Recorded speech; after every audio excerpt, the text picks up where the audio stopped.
So the naval combat in Assassin's Creed 3 is a huge part of our game.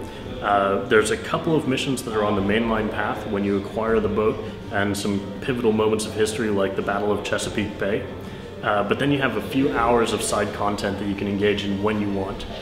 So there's a variety, there's a narrative thread that you can go through and chase your nemesis on the sea. There's also a bunch of privateer missions where you can go out and just basically engage in freeform combat and other tasks. So it's a huge part of our game, but it's mostly optional. You're going to get a really satisfying conclusion out of this. It's a standalone game in a sense. Like, newcomers to the series are going to get an introduction that gets them up to speed on where we are, and it's a whole package in itself.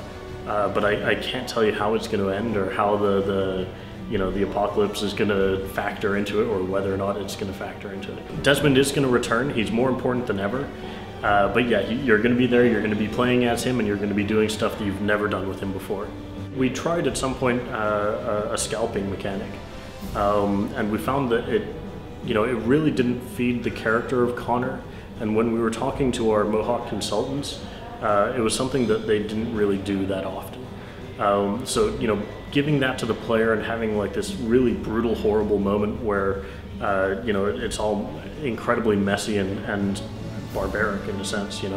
It's right on the boundaries of what we wanted to provide to the player. So we tried it out, we built it, and when we were playing it, we realized hey, this doesn't really fit into our game, so we're going to take it out. There are a couple of people that you do have to assassinate that will be British, but you won't be only assassinating Brits. And we've also built a lot of non-lethal ways of taking out opponents.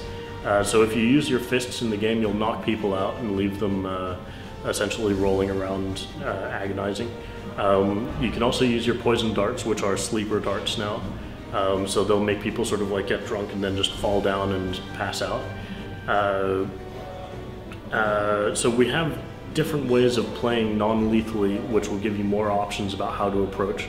So in the early stage of the game, if you want to avoid conflict or only take out the critical targets, that's totally up to you. It's coming out October 31st on the PlayStation and Xbox, a couple weeks later on the PC and the Wii U when it's announced.